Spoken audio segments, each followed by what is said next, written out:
Agar sizning uyingiz, yer uchastkangiz, kvartirangiz, dala hovlingiz yoki hali hujjati to'liq rasmiylashtirilmagan imoratingiz bo'lsa, bu videoni albatta oxirigacha ko'ring. Chunki bugun men juda muhim masalani tushuntiraman. Qaysi holatlarda uy-joyni olib qo'yishlari mumkin? Qaysi holatlarda hech kim sizning mulkingizga tegishga haqli emas va eng muhimi, o'zingizni qanday himoya qilasiz? Oxirgi vaqtlarda odamlar orasida yangi qonun chiqibdi. Endi uylarni tortib olishar ekan. Kadastr bo'lmasa buzib tashlashar ekan.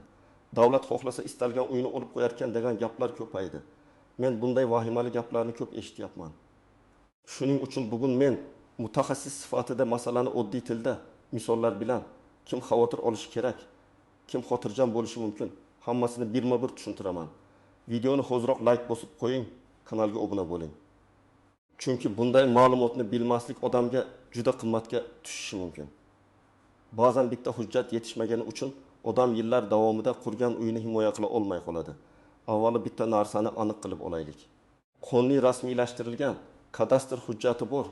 Mulk huquqi davlat ro'yxatidan o'tgan uy-joyni hech kim shuncha kelib, bu endi bizniki deb olib qo'ya olmaydi. Mulk huquqi qonun bilan himoya qilinadi. Ammo amaliyotda odamlar muammoga uchraydigan bir nechta asosiy holatlar bor.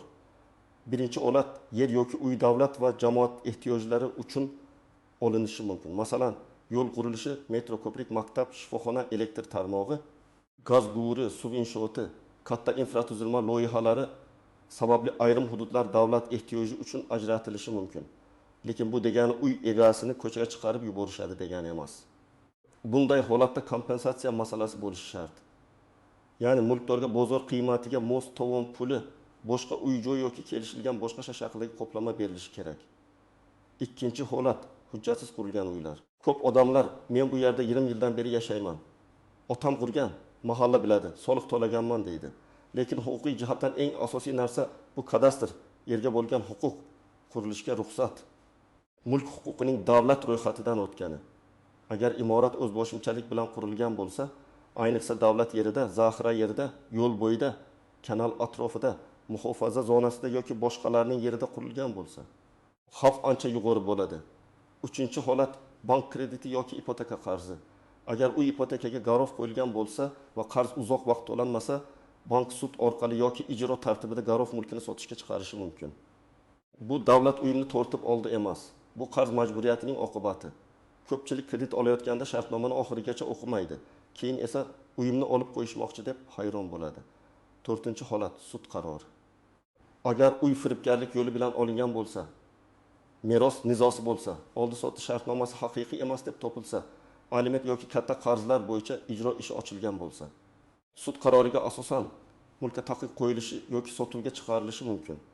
Demak, masalaning ildizi shunda uylarni ommaviy ravishda tortib olishadi degan gap noto'g'ri. Lekin hujjati chala, qarzi bor garovdagi, nizoli yoki davlat ehtiyoji tushgan hududdagi mulklar bo'yicha real xavflar mavjud. Shuning uchun har bir odam o'z holatini tekshirishi kerak. Birinchi misol, tasavvur qiling, Toshkent viloyatida bir fuqaro 6 sotix yerda uy qurgan. Uy 2010 yilda qurilgan, oilasi bilan yashaydi. Lekin yer aslida qishloq xo'jaligi yer toifasida bo'lgan, yakka tartibdagi uy-joy qurish uchun ajratilmagan. Kadastr hujjati ham yo'q, faqat elektr shartnomasi va mahalladan ma'lumotnoma bor. Shu odam men 4 yildan beri yashayapman, demak uy meniki deb o'ylaydi. Lekin huquqiy tomondan xavf bor. Chunki yashash faktining o'zi mulk huquqini to'liq isbotlamaydi. Agar ertaga hudud inventarizatsiyadan o'tsa yoki yer noqonuniy egallangan deb topilsa, muammo chiqishi mumkin. Ikkinchi misol, boshqa bir fuqaroning uyi bor, kadastr hujjati bor, mulk huquqi davlat ro'yxatidan o'tgan.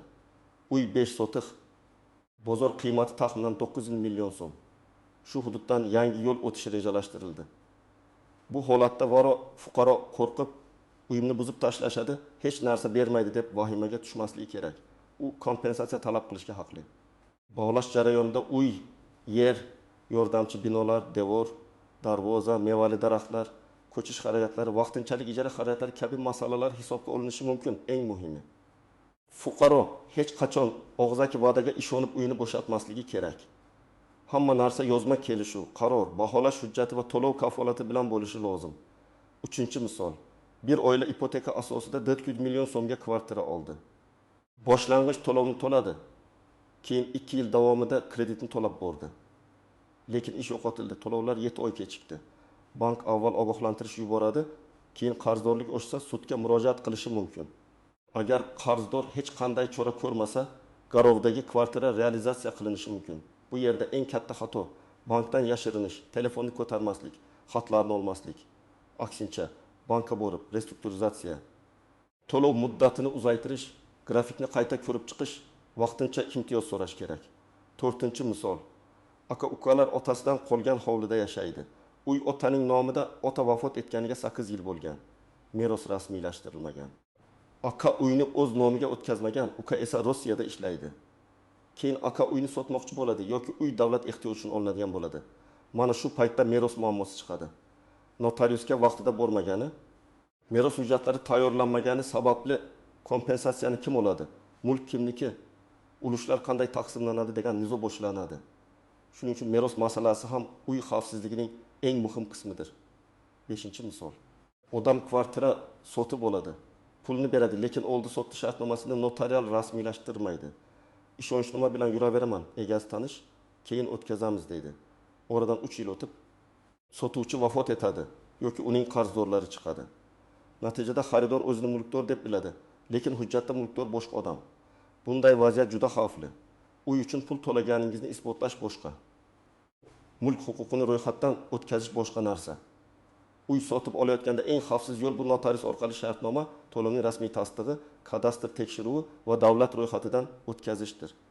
Kimlar xotirjam bo'lishi mumkin? Agar sizning uy joyingiz kadastrdan o'tgan bo'lsa, mulk huquqingiz davlat ro'yxatida bo'lsa, yer huquqiy asosda ajratilgan bo'lsa, uy garovda bo'lmasa yoki kredit to'lovlaringiz joyida bo'lsa, sud nizosi bo'lmasa, noqonuniy qo'shimcha qurilish qilmagan bo'lsangiz, sizda katta xavotir bo'lmasligi kerak. Lekin baribir hujjatlarni tekshirib qo'yish zarar qilmaydi. Kimlar albatta hushyor bo'lish kerak? Hujjatsiz uyda yashayotganlar, yer ajratish qarori yo'q odamlar, faqat tilxat bilan uy olganlar, kadastrda boshqa nom turgan uyda yashayotganlar, merosni rasmiylashtirmaganlar, ipotekaga katta qarz bo'yicha kechikish qilganlar, uyini garovga qo'yganlar, o'z uyiga qo'shimcha qavat yoki xona ruxsatsiz qo'shganlar, shuningdek buzilish yoki rekonstruksiya hududida joylashganlar. Endi eng muhim nozik jihatlarga o'tamiz. Ko'p odam aynan mana shu joylarda xato qiladi. Birinchi nozik jihat. Kadastr bor degani hamma narsa ideal degani emas. Ba'zan kadastr eski bo'ladi. Uyning amaldagi holati hujjatdagi chizmaga mos kelmaydi. Masalan, hujjatda uy biyiga kvadrat metr ko'rsatilgan, amalda esa biygasi kvadrat metr. Chunki keyinroq oshxona, ayvon, qo'shimcha xona qurilgan. Agar bu qo'shimcha qurilish rasmiylashtirilmagan bo'lsa, kompensatsiya yoki sotish jarayonida muammo bo'lishi mumkin. Shuning uchun uyda qanday o'zgarish qilingan bo'lsa, imkon qadar qonuniy rasmiylashtirish kerak. Ikkinchi nozik jihat. Og'zaki va'da hech narsani kafolatlamaydi. Masalan, buzilish bo'layotgan hududda kimdir kelib, sizga yangi uy beriladi. Xavotir olmang, faqat hozir imzo qo'ying desa, har bir hujjatni o'qimasdan imzo qo'ymang. Ayniqsa e'tirozim yo'q, kompensatsiyani oldim, uydan ixtiyoriy chiqaman mazmunidagi hujjatlarga ehtiyot bo'ling. Siz bir marta noto'g'ri imzo qo'ysangiz, keyin o'z huquqingizni tiklash ancha qiyinlashadi. Uchinchi nozik jihat. Baholash qiymati bilan bozor narxi farq qilishi mumkin. Masalan, sizning uyingizni real bozorda 1 milliard so'mga sotish mumkin. Lekin baholovchi 7 million so'm deb chiqarishi mumkin. Bunday holatda siz baholash hisobotini ko'rishga, e'tiroz bildirishga, mustaqil baholash qildirishga, muzokara olib borishga haqlisiz. Kompensatsiya masalasida shoshilish kerak emas. Ayniqsa uy yagona yashash joyingiz bo'lsa, yangi joyning lokatsiyasi, maktab, bog'cha, ish joyiga masofa, transport, kommunal sharoitlar ham ahamiyatli. 4-nozik jihat. Ro'yxatda turish bilan mulkdor bo'lish bir xil emas. Ko'p odam men shu uyda propiskadaman, demak mening ulushim bor deb o'ylaydi. Yo'q, yashash joyi bo'yicha ro'yxat mulk huquqini bermaydi. Mulkdor kadastr va davlat ro'yxatida kim ko'rsatilgan bo'lsa o'sha. Albatta, oila a'zolarining yashash huquqi, voyaga yetmagan bolalar manfaatlari kabi masalalar bor. Lekin mulkdorlik alohida huquq.